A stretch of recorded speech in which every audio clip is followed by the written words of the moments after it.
নমস্কার, আমি doctor Joydeep Ghosh, senior consultant medical oncologist, Apollo hospital, Kolkata. অনেকেরই মনে প্রশ্ন জাগে, রেডিওথেরাপি কি বা কিভাবে কাজ করে।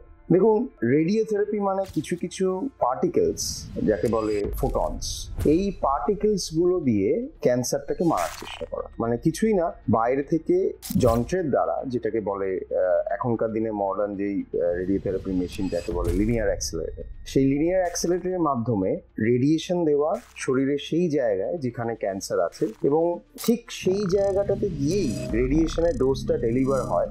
নতুন যেই টেকনোলজি, যেই ইমপ্রুভমেন্ট হয়েছে, সেইটার মাধ্যমে এটা করা সম্ভব হয়েছে, এবং দেখা গেছে যে এতে আশেপাশে যে অর্গানের যে সাইড এফেক্ট, সেই সাইড এফেক্টের সংখ্যা অনেক কমে গেছে, এবং তাতে টিউমার রেসপন্স রেটটাও বেড়েছে।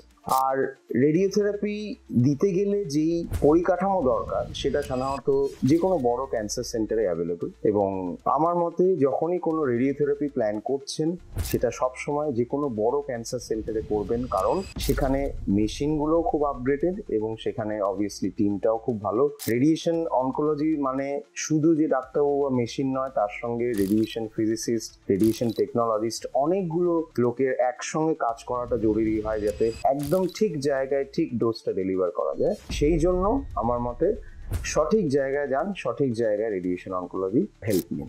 ধন্যবাদ।